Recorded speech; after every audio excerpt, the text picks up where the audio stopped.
Hi there, and welcome to HerStory Weekly. I'm your host, Sophie, and this is your weekly show looking at women and trans people from history who you should know about, but probably don't.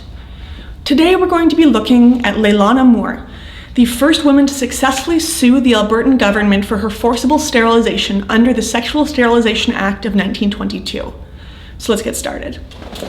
As a young girl, Leilani was unwanted, unloved, and horribly abused. Her mother beat her and denied her food, and when her teachers at school invariably began to suspect something was going on, the family would move before children's services could be contacted. The family was very poor and lived in squalor. Leilani was a victim of physical, emotional, and sexual abuse while living with her family, all before the age of 10. Just before her 11th birthday, her family dropped her off at the Provincial's Training School for Mental Defectives in Red Deer, Alberta. At the time, Leilani was not told why she was there, and indeed believed that she had been left behind at an orphanage, as her family had always made it very clear that she was unwanted. While she was there, she was administered a single IQ test, upon which she scored 62. Now, that is significantly below the average range of intelligence, which ranges from about 80 to 120. But at this point, it should be noted that IQ tests, particularly as they were written and administered in the early 20th century, are invariably biased against children from poor, Indigenous, or non-Western backgrounds, and have little to no correlation with actual intelligence or intellectual capacity. Having a high IQ is like collecting all of the stars in a Super Mario game. Maybe it's cool and it might get you a little bit of cred with some kinds of people, but it has very little correlation with your actual happiness or well-being. So, back to young Leilani. On the basis of her score on the IQ test, Leilani was deemed a moron. In 1957, at the age of 14, Leilani was told that she was undergoing a surgery to have her appendix removed. While they were doing so, they also removed her fallopian tubes, rendering her sterile. Sidebar on the Alberta Eugenics Board and the history of eugenics in Canada. The Sexual Sterilization Act of 1922 read, quote, "When it is proposed to discharge any inmate of a mental hospital, the medical superintendent or other officer in charge thereof may cause such inmate to be examined by or in the presence of the Board of Examiners.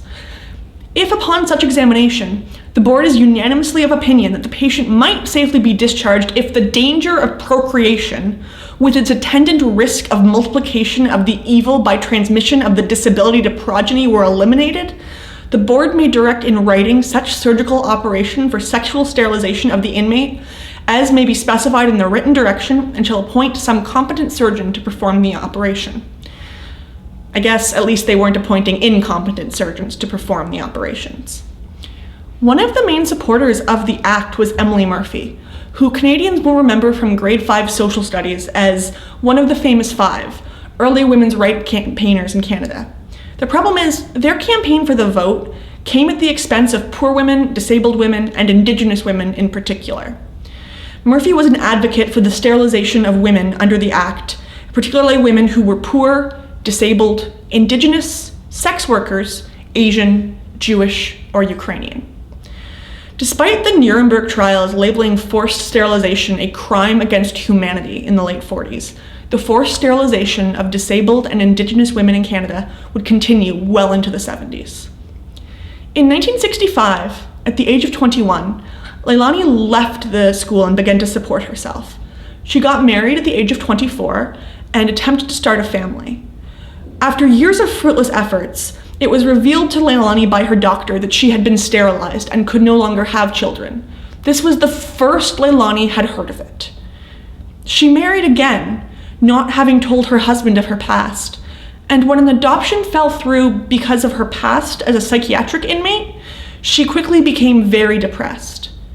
In 1989, while living in British Columbia, a psychiatrist administered another IQ test to see if she would be a good candidate for group therapy. She scored 89, while within the so-called normal range.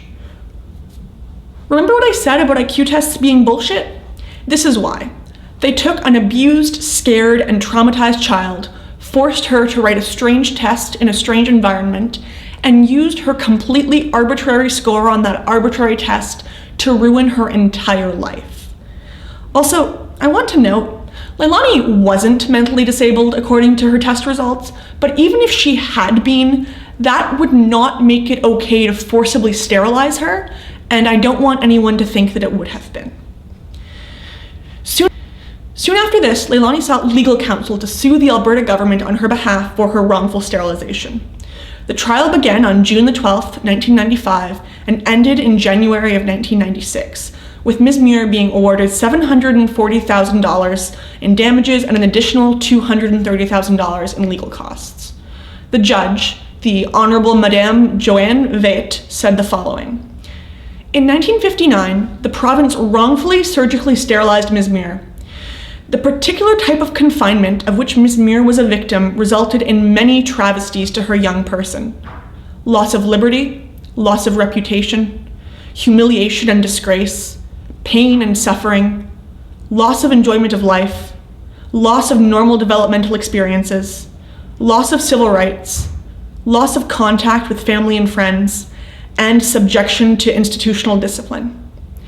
Since Muir's case, the Alberta government has apologized for the forced sterilization of over 2,800 people. The nearly 850 Albertans who were sterilized under the Act have been awarded a combined $142 million in damages.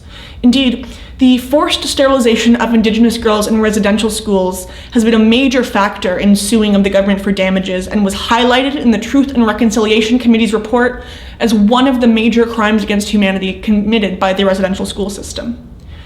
After the trial, Muir lived in Devon, Alberta with her pets. She was an active board member of the Living Archives on Eugenics in Western Canada and enjoyed spending her free time with her family, friends, pets, and other animals. She died at home with her animals on March the 14th, 2016, 1 year ago today. Rest in peace, Leilani. Thank you for joining us this week. Don't forget to like the video and subscribe. The link should be over here somewhere. And please comment and tell me what woman or trans person from history you think we should cover next. We'd love to hear your feedback. Thanks, guys. Have a great day.